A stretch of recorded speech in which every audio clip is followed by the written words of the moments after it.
Olá, meus amigos do Atos Podcast, sejam bem-vindos a mais um episódio com toda a satisfação e alegria. Pedro, eu e Pedro estamos aqui, também o Matheus aqui nos bastidores dirigindo tudo. Levamos para você mais um episódio com uma convidada inédita, né, com um tema muito relevante para a gente tratar hoje aqui, não é isso, Pedro? Exatamente. E antes de começar, queria fazer um comunicado aqui, né? Que a gente recebeu alguns comentários falando aí sobre os patrocínios e tudo. E felizmente a gente tem patrocínio, mas infelizmente a gente tem que anunciar logo no começo. Por quê? Porque é a hora de maior visualização dentro do episódio. Então, por hora, a gente vai continuar dessa maneira e a gente conta com a paciência de vocês para ouvir calmamente ali os nossos patrocínios e os nossos avisos paroquiais, né?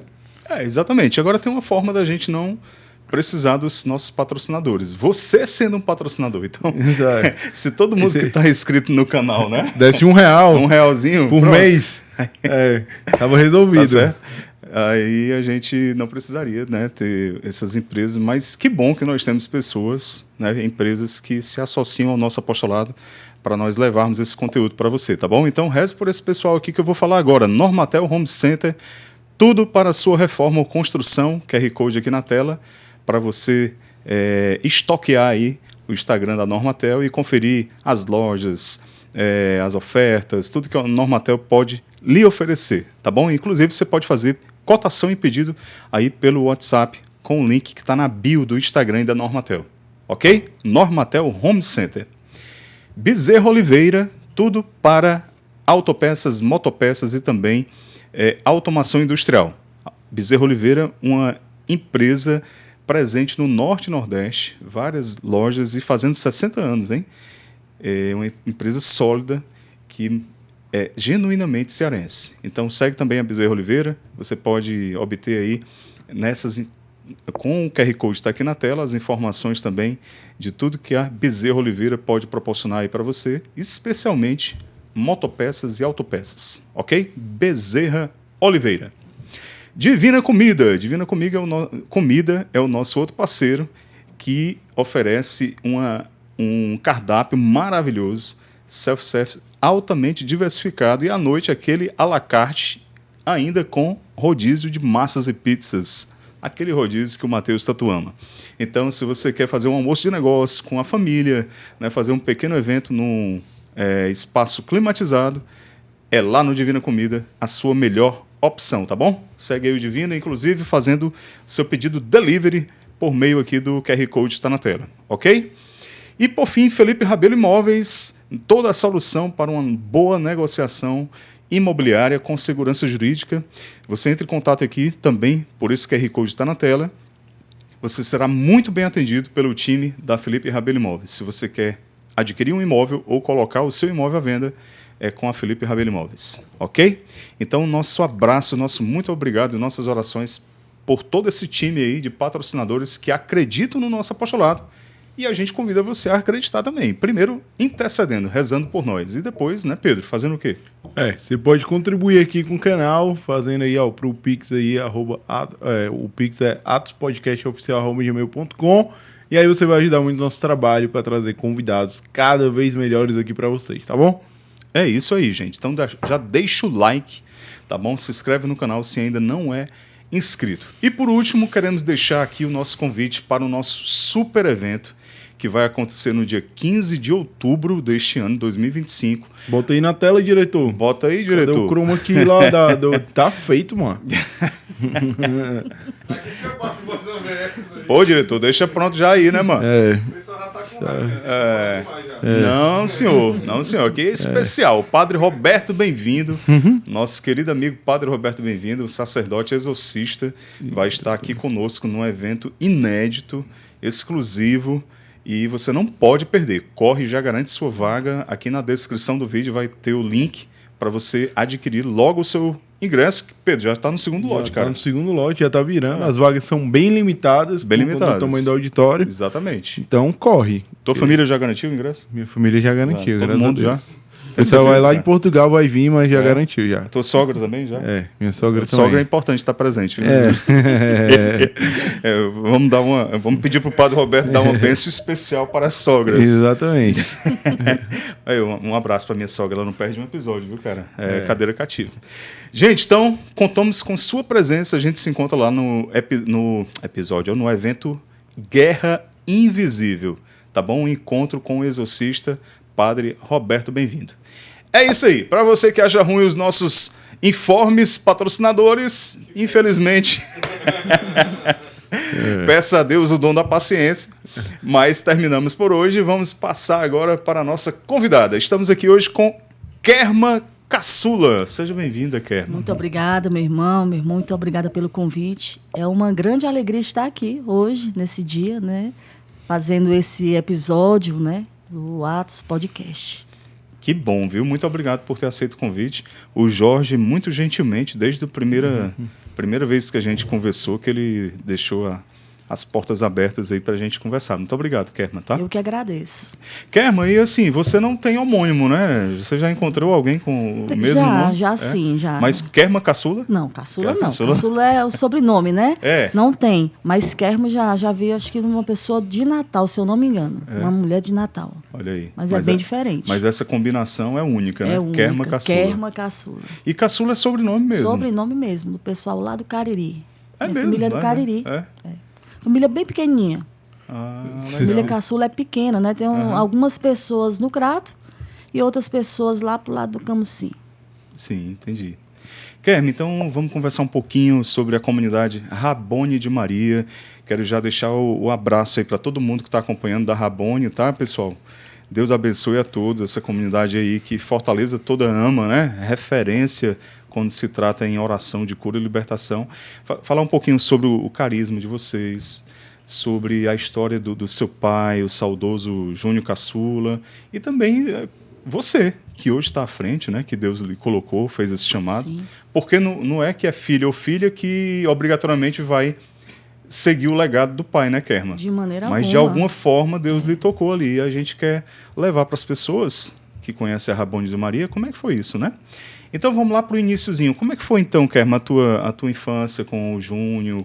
Vocês já nasceram num ambiente católico? A minha família é uma família católica, né? Porém, é aquela família de BGE. No início né? lá, no né? início, lá atrás, né? Você tem irmãos? Tenho irmãos. Tenho uma irmã e um irmão.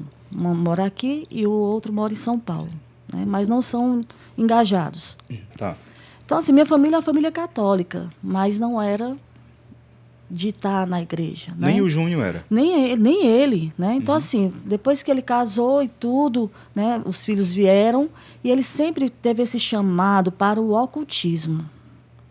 Ele era muito curioso com isso, né? Então, ele começou a buscar as falsas doutrinas.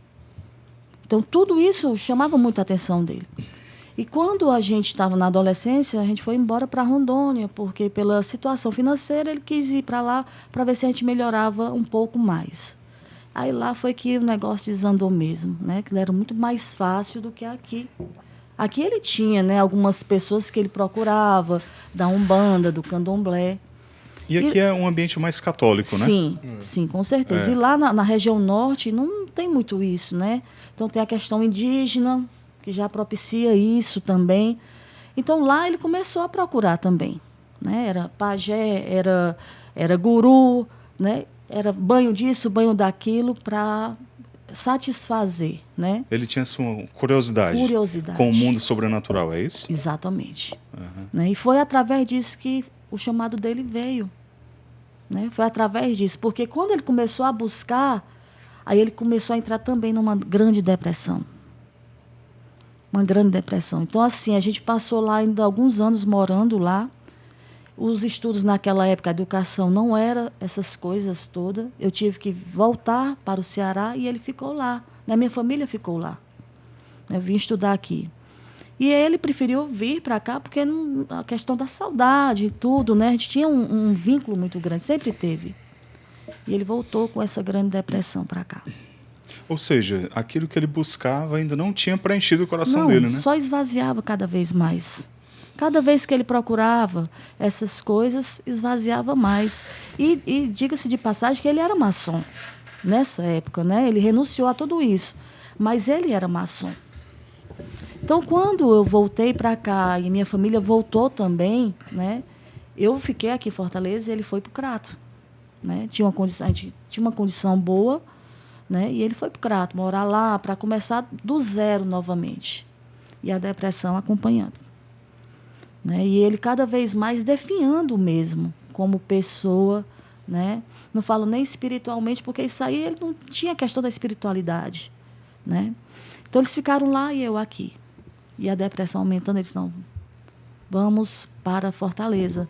Até Certo. porque ele tinha perdido tudo, em menos de um ano ele perdeu tudo que ele conseguiu lá em Rondônia. Materialmente falando, ele perdeu tudo. Ele montou uma fábrica lá e perdeu tudo. Né? Então, ele teve que voltar para cá, para começar novamente do zero. E a depressão cada vez mais forte nele. E quem acompanhava ele? Era sua mãe? Era os outros filhos? Sim, eles acompanhavam. Né? Eu ficava aqui, porque sou a mais velha, então eu ficava aqui para estudar. Né? Eles eram mais novos e tinha estudo, né? E eu já estava aqui habituada a morar aqui com minha avó, quando eu voltei para morar, né? E quando eles voltaram para cá, foi mais ou menos na 91, né? E a depressão muito forte, ele começou aos poucos a questão do material conseguir novamente. E em 92 essa depressão aumentou assustadoramente, né? Por que 92, né? Porque foi ali onde Deus fez o chamado para ele. A comunidade começou no ano de 92. Março de 92, ele estava... A ideia dele era de tirar a vida. Ele já não aguentava mais. Eram 7 anos de depressão.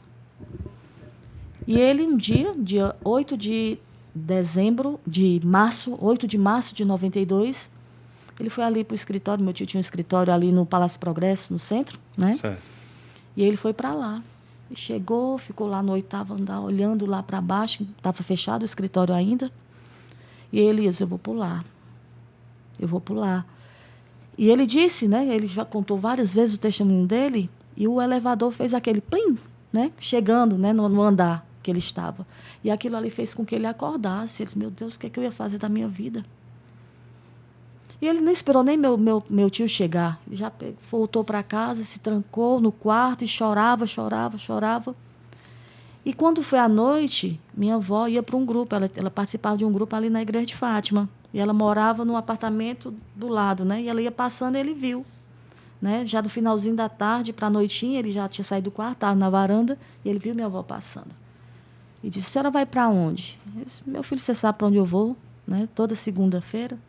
Vou para o meu grupo de oração. Espera aí que eu vou me ajeitar, que eu vou com a senhora. Ela tomou um susto, né? Porque ele não queria ver falar de tudo, menos de oração. Apesar de ter essa curiosidade. Mas ele achava que lá ele não ia encontrar essa questão de adivinhar o que ele estava precisando, o que ele estava passando. Certo. Né? E ele se ajeitou e foi. Mas Deus, ele sabe como atrair.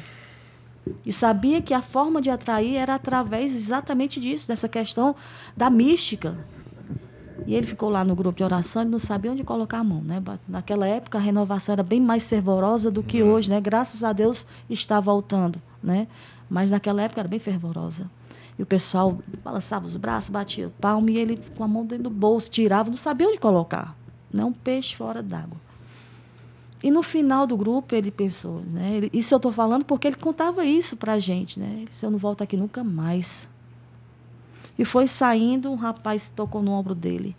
Olha, durante a oração eu estava ali, Jesus mandou dizer isso para você. Era exatamente o que ele estava vivendo. E ele ficou assim olhando para o rapaz, e o rapaz foi embora. E ele disse, mamãe, quem é esse rapaz? A mamãe disse, não, o rapaz que ele vem aqui de vez em quando, não conheço. Disse, mamãe, a senhora contou a minha vida toda para esse rapaz. Disse, mamãe, eu não fiz... minha avó disse, não, meu filho, eu não fiz isso. Jamais iria fazer isso. E ele foi para casa e aquilo ali ficou mexendo nele, remoendo, né? E ele ficou. E quando foi na outra segunda-feira, ele disse, mamãe, eu vou novamente com a senhora, na expectativa de encontrar o rapaz novamente. Chegou lá, o rapaz não foi. Disse, meu Deus do céu, o rapaz não veio. Mas eu vou vir aqui outras vezes. E naquele mês, só retornando aqui para a segunda-feira anterior, o rapaz deu um papelzinho para ele procurar as irmãs que participavam do SOS. No mesmo dia que o rapaz falou, entregou um papel, né? Uhum. E aquele ele ficou, mas ele não tinha ido. Como o rapaz não foi na segunda-feira... Seguinte, na terça-feira ele foi lá no SOS de Deus. E as irmãs que fizeram a oração nele, né, novamente falaram tudo diferente do que o rapaz tinha falado, mas tudo que ele estava precisando ouvir e que ele estava passando. E ali ele começou com a sede. Era segunda-feira num grupo de oração, na terça já era outro, na quarta outro, e era só ele lá em casa, porque a gente não era de igreja. E ele começou a querer forçar, bora, e a gente não ia, né? A gente, adolescente, naquela fase de festas, a gente não ia. E ele, não, vamos, e a gente não acompanhava. Só a minha irmã mais nova que começou a acompanhar, porque era criança, né? Mas eu e meu irmão, já adolescente, de sair para as festas, a gente não quis acompanhá-lo, né? E assim ele foi, até que começou devagarinho, a gente foi acompanhando, né? E a gente fazia tipo um trato com ele, né? Eu fiz um trato com meu pai, eu vou para o seu grupo de oração, mas quando no final de semana você me deixar eu sair para as festas. Tá feito. E foi assim que ele foi ganhando, né? E foi passando-se o tempo e Deus começou a colocar mais coisas para ele. Isso foi dia 8 de março, né? E o tempo foi passando. Em agosto, Deus disse, olha, está na hora de uma nova comunidade. Eu disse, Senhor... No mesmo ano, 92. Foi rápido, então. Foi rápido. 9 meses. É. Começou dia 8 de março, dia 8 de dezembro, foi a fundação da comunidade. Ou seja, 9 meses. De gestação. Né? E Deus foi dando as instruções para ele, e ele sem entender muita coisa. Na época, ele começou a participar de uma missa ali na Guilherme Rocha, uma igrejinha pequenininha, Nossa Senhora de Fátima, né, com o padre Alcântara. E ele que começou a ser o diretor espiritual dele. E começou a orientar, ele era da renovação, era daquele mesmo fervoroso padre Alcântara, né? E começou a orientar. Fazia 30 anos que ele não se confessava, né? O meu pai. E ele disse, você precisa confessar. Aí indicou logo quem, né? Padre Aldo, que não era Dom Aldo ainda, era Padre Aldo. E coisas sobrenaturais aconteceram naquele retorno ali na confissão do meu pai com o Padre Aldo. E ele chegou e disse que fazia, né, quase 30 anos que não se confessava. E o Padre Aldo começou a chorar, Dom Aldo começou a chorar, né? Porque, meu Deus do céu, um homem com tanto tempo que não se confessa, vi se confessar.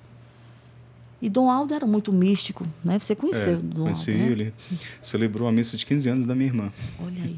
Foi nessa época, em 95, mas 93, uma coisa assim. Né? Então, ele era muito místico, né? Da renovação também.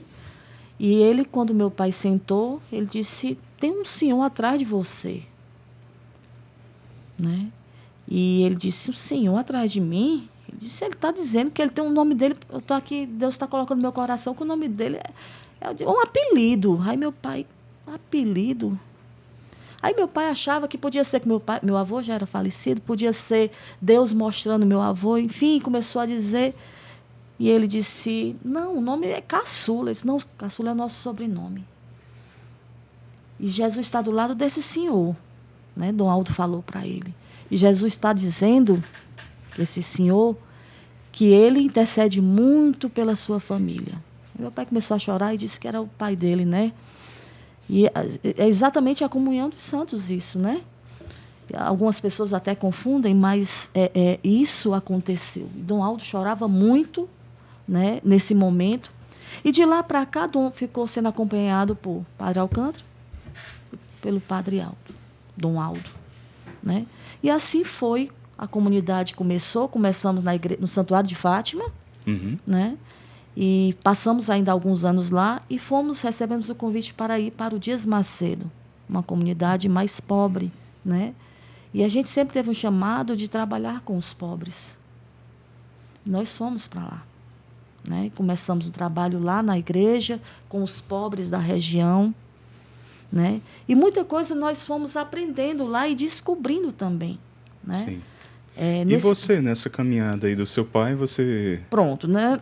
A comunidade foi fundada em 92. Inicialmente era um grupo de oração. Era um grupo de oração, né? Nesse mesmo período, na Igreja de Fátima, né? No testemunho da Madre Jane, ela até fala, né, do grupo Rabone, né? A comunidade Rabone, porque se reunia aos sábados na Igreja de Fátima, e uma pessoa indicou, a Madre Jane, né? Na época era só Jane, para ser acompanhada pelo meu pai. Então, ela começou lá, né? Ela deu no testemunho dela, ela conta isso exatamente dessa forma, né? Sim.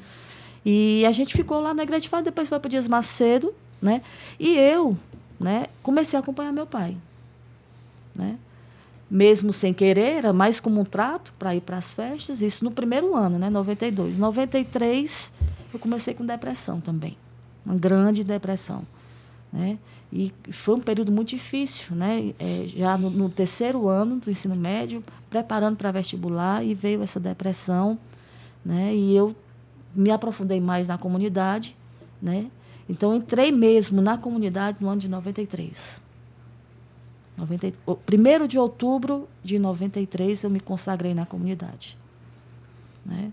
E comecei a acompanhá-lo, né? Entendi. Comecei a acompanhá-lo. Depois fomos para o Dias Macedo, né? Começamos um trabalho lá. E até esse período de começar a ir para o Dias Macedo, né? A gente não tinha baluarte na comunidade.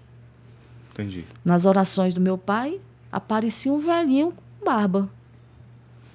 Né? E ele anotava. Tem uns cadernos dele, é tão interessante. Até hoje. Até hoje. Né?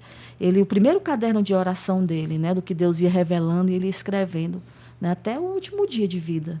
Né? Então, nós temos esses cadernos dele, tudo escrito. Né? Tesouro, né? Isso é aí. um tesouro. Um tesouro. E ele falava, esse velhinho de barba, né? E o irmão Manuel, que eu até vi no podcast, né, com vocês, com ele, saudoso, né? Muito amigo da gente. Ele disse, eu vou levar vocês umas irmãs beneditinas que chegaram agora aqui em Fortaleza. São pessoas maravilhosas, são mulheres de oração. Vou levar vocês lá.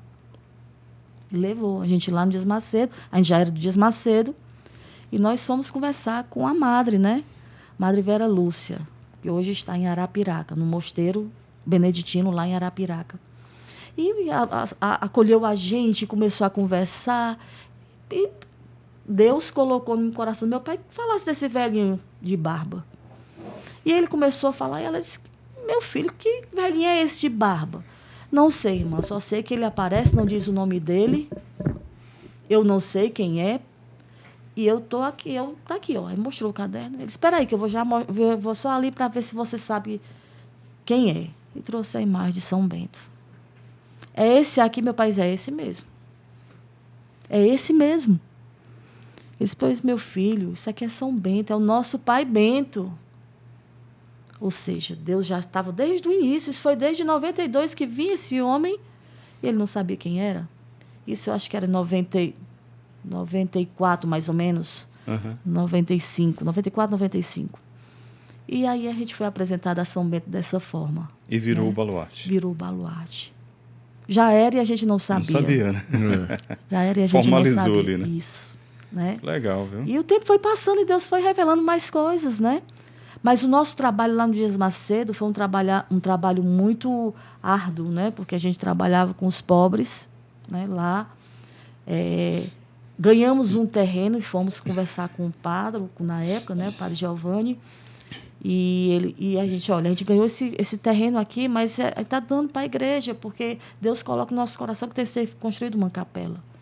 E a gente começou a trabalhar. Era homem, mulher, menino. Final de semana a gente fazia um mutirão de trabalho mesmo. Todo mundo botando a mão na massa. Todo mundo botando a mão na massa. E a gente construiu a capela da Sagrada Família hoje lá no Dias Macedo. Capela grande. Então, assim, o nosso trabalho lá no Dias Macedo foi um trabalho braçal mesmo. Sim. Né? Mas aí vocês faziam ações para levar o pão espiritual e o pão material para os pobres? Nesse período, né, que a gente foi para o Dias Macedo, a gente tinha os momentos de oração na paróquia, né, no salão paroquial. E quando construímos a capela, né, da Sagrada Família, as orações que você participou, né? Teve a graça de participar lá na comunidade, a gente fazia na capela da Sagrada Família lá no Dias Macedo. Né? Então, a gente fazia lá dia de segunda-feira à tarde. E tinha muita gente, mesmo sendo à tarde, né, plena segunda-feira, né, período de trabalho para muitos, mas muita gente estava lá. E a gente ficou lá ainda por uns 10 anos, foi quando o padre saiu, foi para uma outra paróquia, e recebemos o convite para ir trabalhar na Parangaba, onde estamos até hoje. Que é onde tem a casa lá, que é Isso, a sede. a casa, a sede. Eu acho que foi lá que eu fui. Lá na Parangaba. 2018, 2019, mais ou menos. Exatamente, na nossa casa mesmo, na sede. Isso. E aí, nessa caminhada toda, foi só amadurecendo a comunidade, crescendo. Isso. E como é que se chegou a uma definição do carisma? Como é que o Júnior... Na verdade, chegou? O carisma, Deus deu desde o início. Desde o início. Desde o início. A gente só faz entender, né? Entender, né? E ele, por já ter essa questão aflorada, né, da mística, ele entendeu que era aquilo mesmo. E com os 2 grandes diretores espirituais que ele tinha, isso ficou bem claro desde o início, né? É interessante que nas primeiras orações, ele chamava de mensagem que Deus dava a ele, né? E as primeiras orações, onde a oração pessoal dele, ele escrevia, pareciam, se a gente fosse olhar, se a gente for olhar hoje, parece fórmulas físicas, fórmulas químicas, porque você não conseguia entender, Deus ia mostrando os pedacinhos e ele ia colocando, e tinha uma pessoa que acompanhava na comunidade, né, que Deus deu o dom dela discernir aquelas fórmulas. Aí Deus dizia, tipo, hoje eu quero isso para a comunidade rabônica. Mas ele não falava, lógico, abertamente, para se entender. Não, a gente dizia, o senhor só pode estar falando por parábolas. A gente não consegue entender o que o senhor quer realmente. Não era uma linguagem direta. Era não. Hoje não, hoje é tudo mais claro, né? Acho que até porque Deus tem muita pressa em todo mundo, então ele não pode perder tempo, né, com parábolas, né, assim como era no início, né? Mas foi desde o início, ficou bem clara a questão da cura e libertação. E libertação. Eu lembro, né, foi logo bem no início, né, acho que no 2º ano da comunidade, o padre Alcântara, numa missa de cura, né, lá nessa igrejinha que é lá na Jacarecanga, né, na rua Guilherme Rocha, já no finalzinho, já na Jacarecanga. Tinha uma missa por cura lá. Na época só chamava missa de cura, né? Mas tinha uma missa por cura lá. E ele chamou meu pai para ficar no altar com eles. Padre, como? Não entendo nada, eu não sei de nada. Deus lhe fez ministro de cura e libertação. Fica aqui do meu lado. Na hora certa, você vai conduzir a oração. E olha, meu pai era tímido, viu? Ele dizia que era tímido, mas eu dizia, não pode. Tem quem diga. Não tem quem diga, né? Mas ele dizia, né? Então, naquela primeira missa que ele participou, quando terminou a missa, teve um momento de cura e profunda mesmo, o padre falou no microfone, olha, nós vamos agora fazer um momento de imposição de mãos. Quem quer receber a oração, vem aqui, fica aqui na fila do Júnior. E deixou meu pai fazendo a oração lá sozinho e saiu. Né? O meu pai olhava para ele assim, meio que desesperado, né? E ali foi. Começou a fazer a oração. E quantas curas foram acontecendo naquelas primeiras missas de cura que meu pai participou com o padre Alcântara. Maravilha. Agora, Kerma, a gente estava até conversando aqui antes de começar, né? Que é um ministério que requer uma responsabilidade, né? Muita, a cura e libertação. Muita. Você vai lidar com as dores, né, das pessoas, emoções. Sim. Né? Qual o tipo de formação que vocês precisam ter, que o ministro de cura precisa ter? Primeiro, ter muito cuidado com o material que você vai pegar, utilizar para ter essas formações. E a pessoa também, né, a pessoa que vai dar essa formação. Né? Então, assim, nosso fundador, que é meu pai, o Júnior Caçula, ele tinha muito esse cuidado. Né? Ele pegava muitas formações de ministros de cura, de padres exorcistas, para passar para a gente. Né? Porque é muito sério você lidar com a alma de uma pessoa. Ali, o médico ele cuida do corpo, um ministro, um exorcista, né? Um padre exorcista, ele vai cuidar da alma. né? Naquele momento que a pessoa chega ali para receber uma oração, ela chega totalmente vulnerável. Vulnerável. O que você falar ali, aquela pessoa vai acreditar que é a verdade. Então, a gente precisa ter esse cuidado. Então, ele tinha esse cuidado de passar a formação para a gente, né? Ele estudava muito, né? Padre Gabriel à morte, ele pegava muitas. Padre Léo, por mais que não tivesse tanto essa questão da cura e libertação, mas tinha da cura interior. Tinha. Né? Então, assim, ele passava muita formação para a gente nesse sentido. E ainda hoje nós temos o nosso material que ele mesmo elaborou, nosso fundador elaborou. Lógico que a gente vai só atualizando, né? Porque já faz 5 anos que ele faleceu, então são 5 anos que a gente precisa estar atualizando. Né? O que a gente vê hoje, amanhã já é outra coisa. Né? O que 5 anos atrás eram ministros, hoje nós temos outros grandes ministros, grandes padres exorcistas. Né?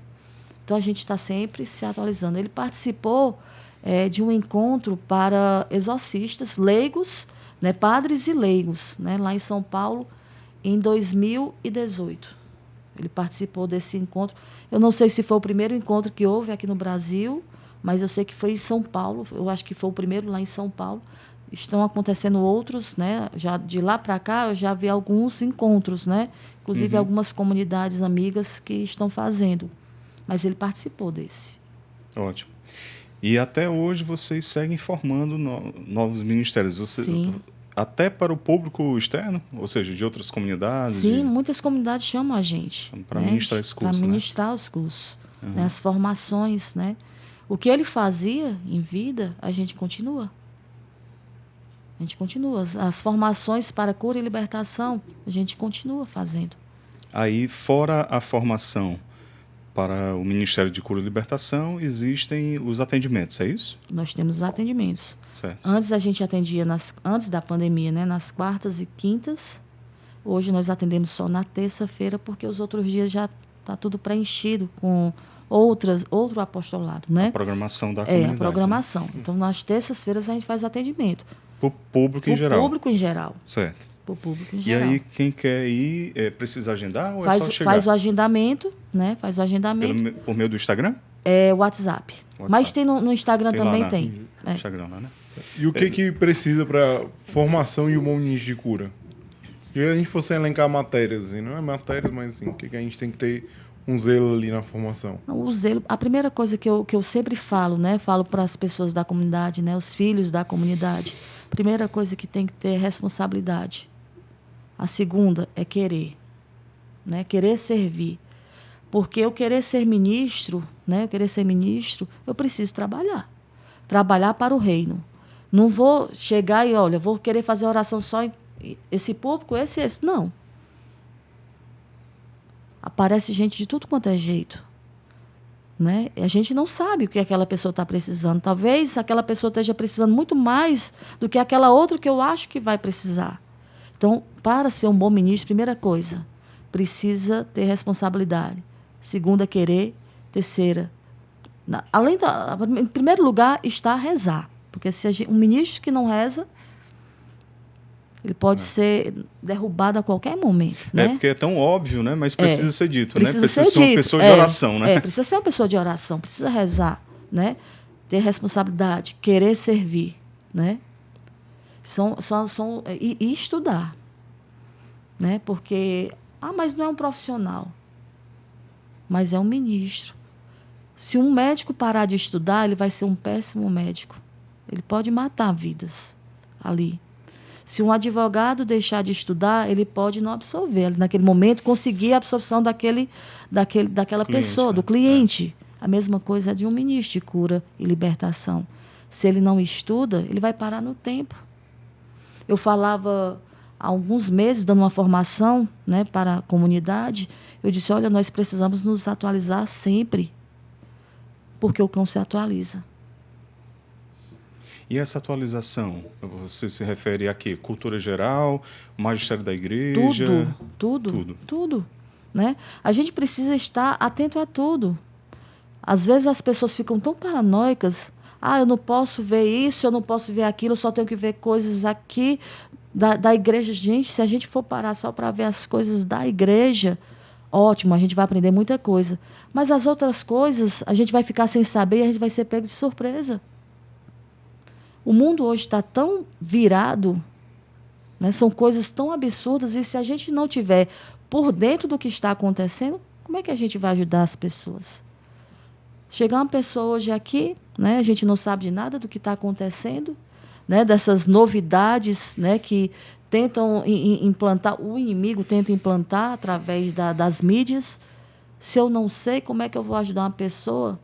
Uma vez o nosso fundador, ele estava atendendo uma mãe desesperada porque o filho estava preso no quarto com depressão, só falava em se matar, e ele ficou ali. Ele disse, mas ele participa de algum jogo? Na hora Deus colocou no coração dele. Não participa. Ele não joga nada. Não, só joga. Aí disse lá o nome do jogo.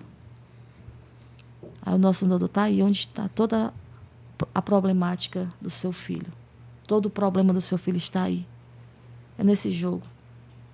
Né? São esses jogos que influenciam, né? Que contaminam. Se a gente não sabe, como é que a gente vai saber ajudar uma família?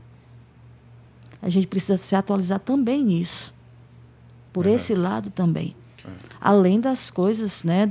Das coisas da igreja, do magistério. Tudo.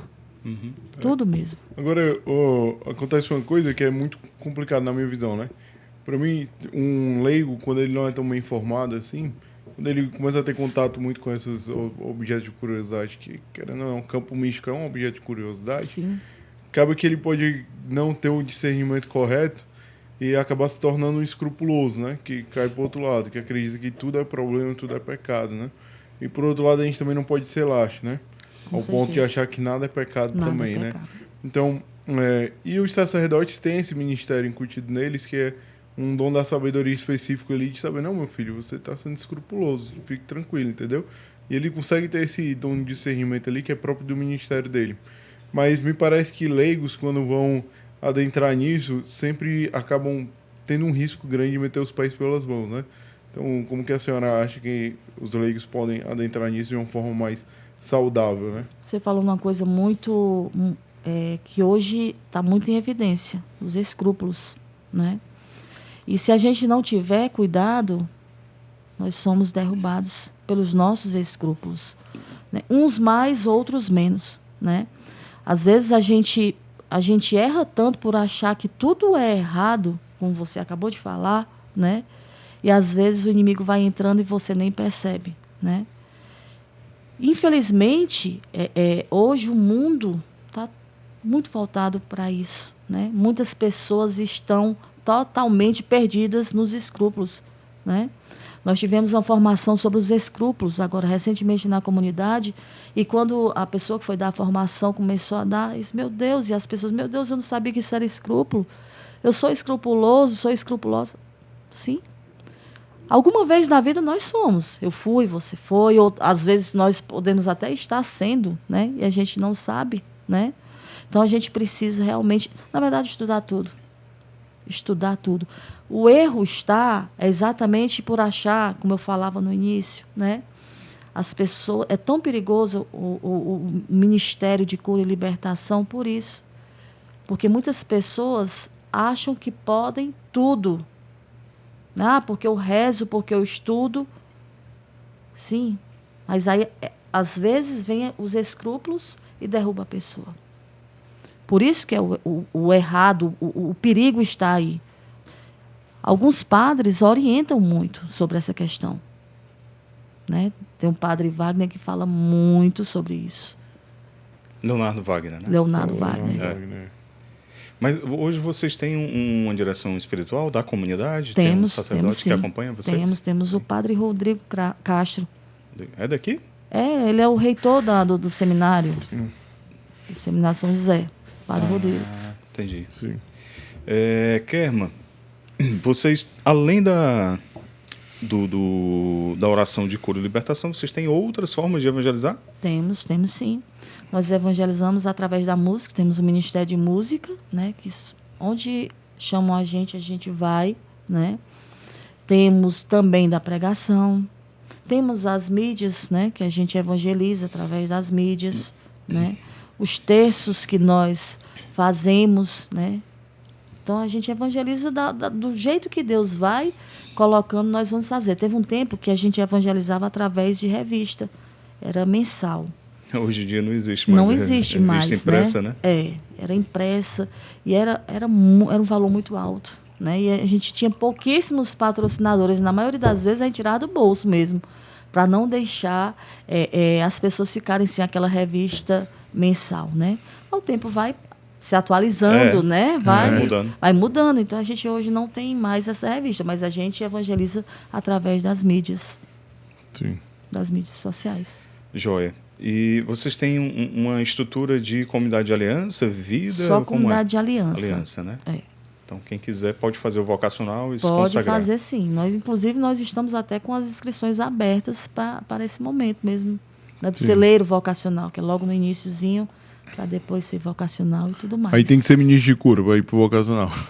Não precisa. Não necessariamente, não né? necessariamente, né? Não necessariamente. Mas no decorrer da caminhada, você vai se descobrindo. Sim. Né? Às vezes a gente acha que para ser ministro de cura é só para impor as mãos. Mas você pode ser um ministro de cura através como vocês aqui. Vocês já imaginaram o tanto de pessoas que são curadas através da fala de vocês? Do que vocês falam aqui? Do que vocês trazem para cá, para esse momento? Isso é cura também. É libertação. Quantas pessoas estão prestes a tirar a sua vida e escutam um podcast? Aí Deus toca, né? Deus toca. E vocês foram instrumentos para essa libertação. Você pode curar, você pode libertar através da música, através de uma mídia social. No ano passado, a gente trouxe para o nosso Marial, que é um encontro, né, mariano, que a gente faz todos os anos, a irmã Grace, Maria. Sim.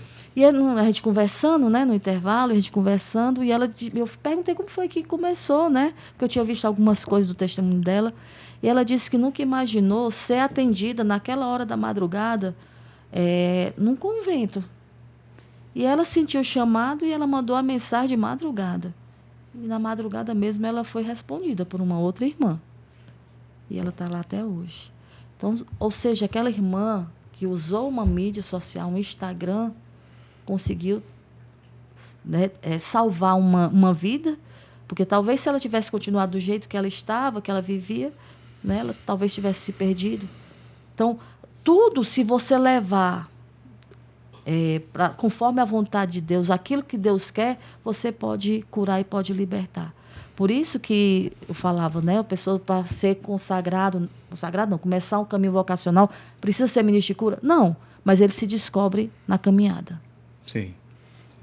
Às vezes no acolhimento, né? Que você já teve na comunidade, né? As pessoas ficam ali no acolhimento. Naquele momento a pessoa chega tão desesperada, e quem está no acolhimento, um abraço, um sorriso, consegue curar e libertar aquela pessoa naquele momento. Mas, na sua experiência, o que é que as pessoas, a maioria das pessoas buscam lá? Qual a motivação das pessoas para irem até a Rabone e buscarem uma oração de cura e libertação? Ou seja, qual é a maior dor das pessoas? Hoje, né? Nos dias de hoje, a maior dor, primeiro, é a ansiedade. Muitas pessoas estão totalmente, né, ansiosas, né? A questão da depressão e problema familiar. Né? De separação. Todas as ordens, né? Todas as ordens. Mais separação. Mais separação. São muitas. Muitas mesmo. Tem horas que meu Deus do céu, dai-nos a graça de ajudar, porque não são poucas. Não são poucas.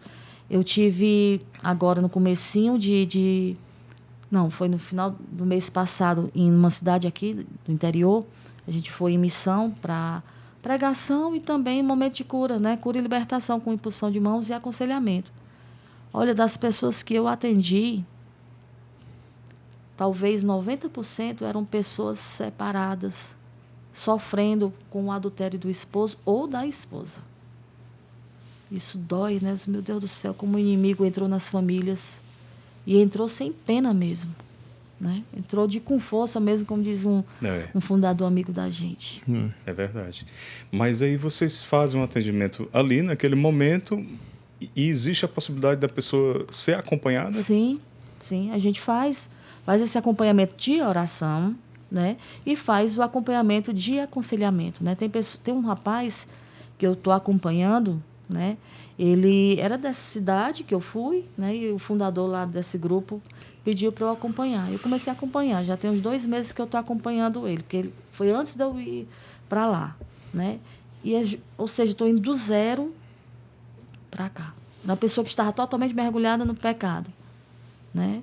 Está buscando tudo. Vai na Récide, vai num canto, vai no outro, né? Está atirando para todo lado. Atirando para todo lado, desesperado, porque quer mudar. Não por isso que a gente precisa ter esse cuidado, porque o que você falar, ele pode fazer. É uma responsabilidade grande. Responsabilidade. Agora, uma coisa, né?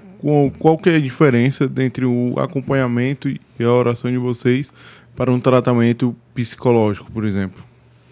Um tratamento psicológico, ele não vai entrar geralmente não entra com a fé, né? O psicólogo pode até ser católico, né? E que bom que todos fossem, né? Porque ajudaria bastante. Mas ele não entra na questão da fé, né? Ele vai trabalhar mais a questão da mente, né? E na oração, não. Você vai ali, naquele momento, você vai adentrar, pedir a graça a Deus para adentrar ali onde está a ferida, né? Para que Deus possa curar. Porque não é o ministro que cura. É Deus que cura através do ministro. E o aconselhamento tem muito o aspecto da escutativa, né? Exatamente. Você escutar a pessoa, né? E aí depois, no momento de oração, transmitir aquilo que Deus revela, o Espírito Santo revela, né? Por meio da palavra também. Exatamente. O aconselhamento, na verdade, tem pessoas tão necessitadas de apenas que ter uma pessoa para ouvir, que ela não quer nem que você fale nada. É só falar, ela vai só falar e você ouvir. Né? Tem muitos casos assim. Como a humanidade está doente, né, Kerma? Muito, muito doente. Em todos os aspectos. As pessoas têm sede de Deus, né? Sede de Deus. Eu falava, meu Deus do céu, eu nunca pensei, nunca imaginei ver isso que nós estamos vendo hoje, nos dias de hoje, né? De coisas, de pessoas realmente que não têm nada, são ocas. Pessoas ocas mesmo. Você vê muita diferença de 20 anos, 30 anos atrás? Muita diferença. Muita diferença. Né? As pessoas antigamente tinham um pouco mais de temor. Hoje não. Eu vi um podcast recentemente de uma pessoa que é satanista, né? E ela faz a oração que a gente faz, mas ela faz o inverso, né? Para se consagrando ao próprio. Meu Deus do céu, antigamente a gente sabia que existiam essas coisas, mas não tão abertamente. Hoje as pessoas não têm mais medo, não têm vergonha. Tem pudor algum, não né? tem pudor, não tem temor, divulgar, não tem né? nada. Não tem nada. E é triste isso. É triste isso, Mas, Kerma, a base, o básico precisa ser feito, né? Para qualquer pessoa que queira ter amizade com Deus e se libertar do maligno, né? Que é a busca dos sacramentos, né? Sim. Isso aí vocês orientam também? Sim, a gente orienta, sim, né? Inclusive, de repente, muitos, desculpa te cortando, muitos podem chegar lá há muito tempo sem se confessar, né? Aí vocês fazem toda essa catequese? Toda a catequese, né? Uma vez no mês, a gente tem uma missão na nossa paróquia, né? Que é na paróquia da Parangaba.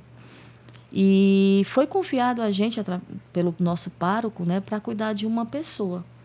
Né? A pessoa que ela vivia, né, maritalmente, né, de filhas já adolescentes, para a gente cuidar, para a gente catequizar, porque ela não tinha nenhum sacramento.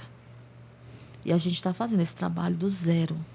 Mas não é só essa. Outros que chegam na comunidade, eu estou falando dessa específica porque foi um padre que pediu, né, para a gente fazer essa catequese com ela.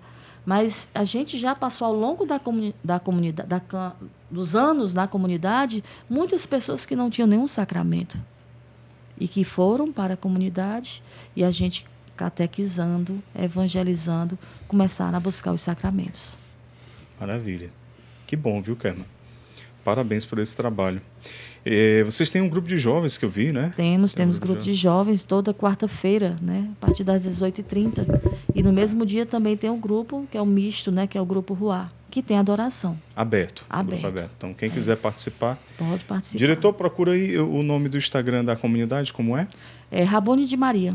Rabone de Maria. Rabone com I, né, no final. Isso. E por que Rabone desse nome da comunidade? Quer dizer mestre, né? Mestre.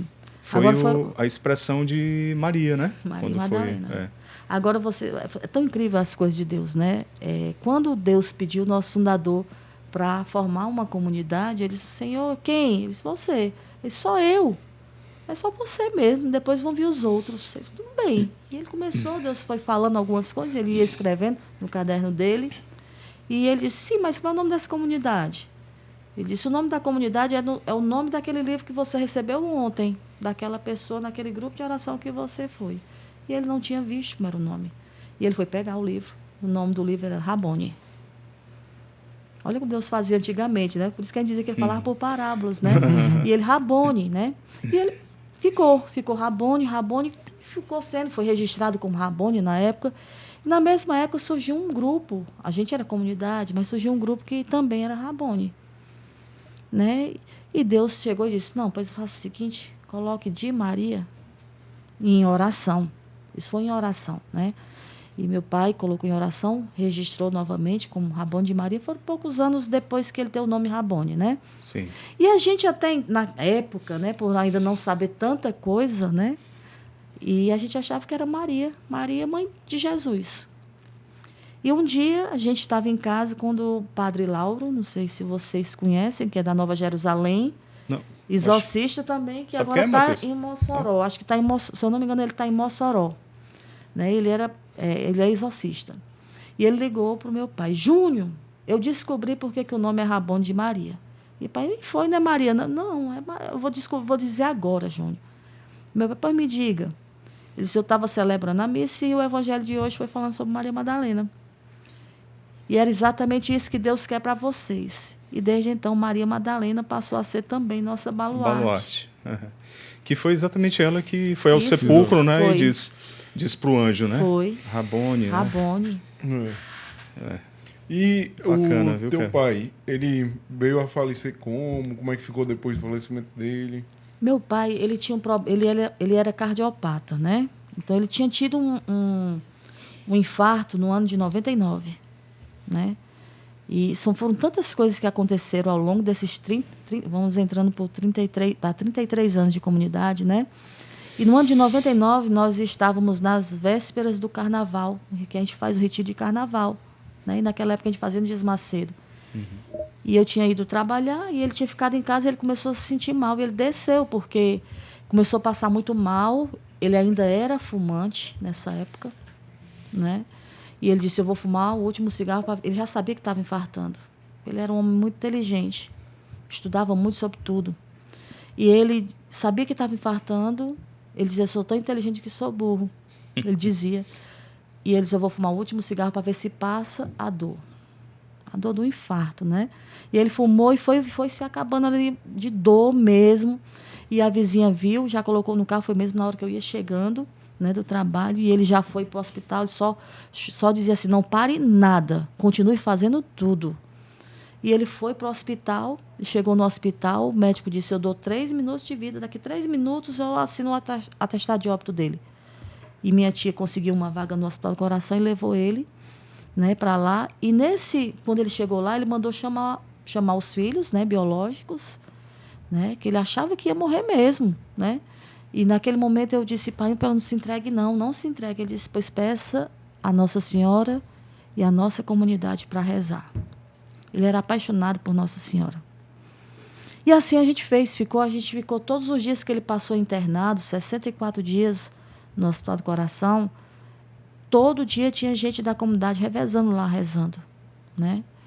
E a gente tinha um carnaval, né, para realizar, começar no sábado à tarde.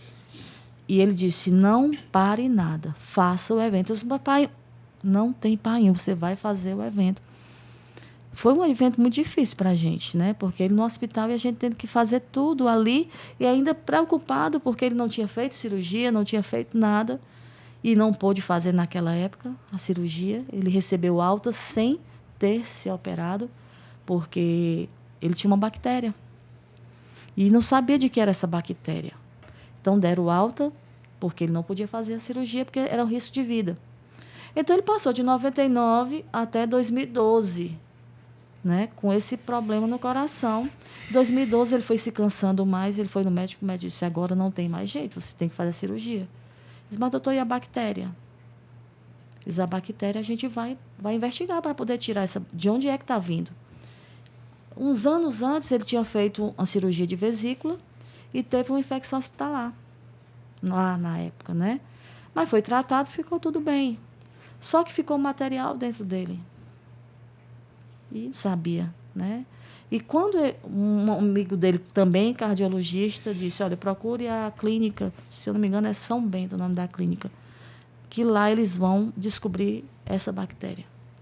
E lá foi feito uns exames e foi descoberto. O nome da bactéria, eu não lembro do nome científico, mas ela é conhecida como a diaba loura, porque ela mata muito rápido, né? E descobriram que era material, era uma linha que tinha ficado dentro dele, que não foi absorvida pelo organismo. Então, foi tirado. E ele pôde fazer a cirurgia em 2012 do coração, foi feito ponte safena, né? A mamária.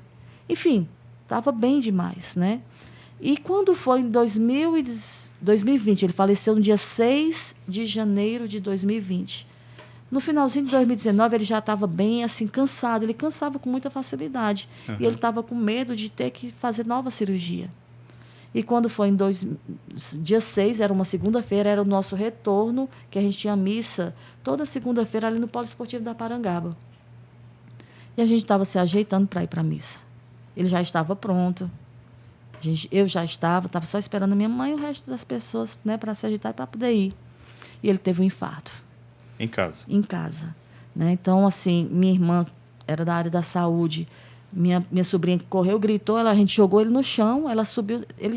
Na hora que a gente jogou, eu tenho certeza que ele já estava morto, estava tudo enrijecido aqui nele. Ela tentava dar massagem, não conseguiu, tentando segurar aqui, para que ele não morresse ali na nossa frente. Era escuro demais. Aí até que veio uns vizinhos da gente, botou no carro e levou. Né? Mas ele já chegou no hospital morto. No hospital de Messejana. Então foi um infarto fulminante. Fulminante. Ali, né? Fulminante. Entendi. E é mais interessante, porque ele dizia assim, nesses cadernos, um dia desse eu estava olhando agora, né, e me lembrei, ele dizia, escreveu que Jesus disse para ele que na morte dele eu ia estar presente. Eu, pai, deixa de brincadeira, você sabe que eu não gosto dessas coisas, não gosto nem de falar disso. Vai estar e você vai fazer meu santinho. Eu, pai, por favor, não fale essas coisas, não, que eu não gosto, não. E o tempo passou, a gente não lembrou, mas na hora que eu recebi a notícia que minha irmã foi para o hospital e ela ligou de lá, eu lembrei disso que ele disse para mim e eu fui procurar nos cadernos e está lá escrito. E, de fato, eu estava presente na hora, porque quando a gente virou, né, ele já estava morto, e quem fez o santinho dele fui eu. Uhum. É isso, grande Júnior Caçula. Kerma, e hoje você vive para a evangelização? Sim. Você não tem família? Não, ainda não. Tá certo. E você conta, então, com a providência divina e a comunidade que ajuda? Sim. Maravilha. Deus abençoe, viu, Kerma? Amém. Sua missão aí, levar esse legado do seu pai, né, essa evangelização. Gente, se você gostou, deixa o like aí, né? Curte aí o episódio. O diretor botou aí na tela o Instagram da comunidade da Rabone de Maria, vamos deixar aqui na descrição do vídeo também. E, Kerma, nós queremos ver vocês lá da Rabone, lá no nosso evento, Guerra Invisível, viu? Pode contar com a nossa presença. Vai aparecer lá. aí, diretor? Guerra Invisível. Bote aí, diretor. Aí, pronto, o bicho tá trabalhando. Tá vendo aí, né, galera? Então acessa aí para você garantir logo o seu ingresso. Exato. Pois é, e nós queremos viver esse momento aí, que vai ser riquíssimo, né? E tendo o pessoal da Rabone lá, vai ser um maior prazer. Estaremos lá, sim. Viu? Vou já começar a divulgar na comunidade, para que a comunidade esteja lá presente. Show. Né? Maravilha. Maravilha. Deus.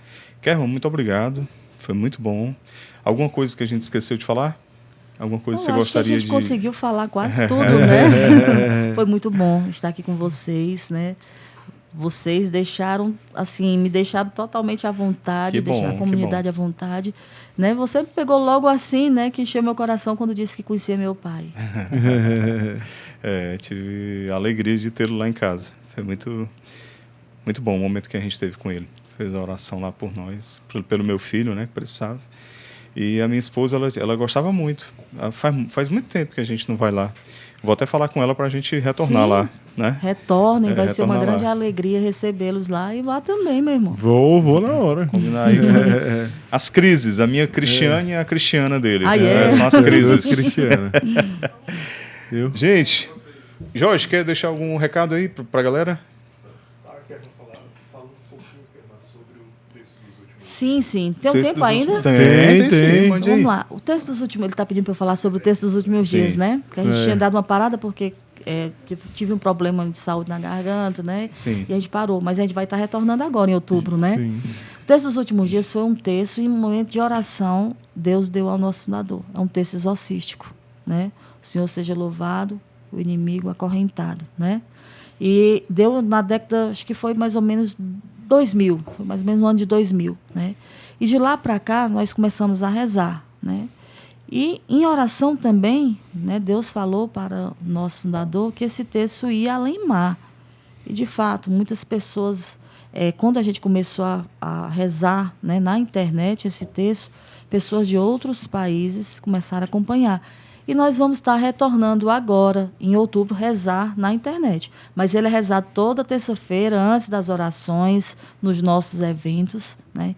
Então é isso, texto dos últimos dias. Dos Show. últimos dias. Que legal. Nunca tinha ouvido falar, Foi inspiração. Inspiração. Foi, né, para ele, né? para ele. Que ótimo. Então vocês vão começar a rezar pela internet. Vamos Retomar. retornar. Vai retomar, É, né? Exato. Tá. Vai ser Agora- pelo Instagram ou pelo YouTube? Pelo YouTube. YouTube? YouTube. Da comunidade. Legal. Então Show. acompanha também o canal da Rabone no YouTube, né? Sim. Existe o canal, sim, não é isso? Tem um canal. Pronto. Show. Gente, entra lá no Instagram, né, diretor? Já colocou aí, também vai estar aqui na descrição do vídeo. E aí lá no Instagram encontra tudo, né? Encontra tudo. Todas as informações e Todas tudo as mais. informações. Tá bom. Show. Kerma, obrigado. Eu que agradeço, meu irmão. Deus abençoe sua missão. Amém.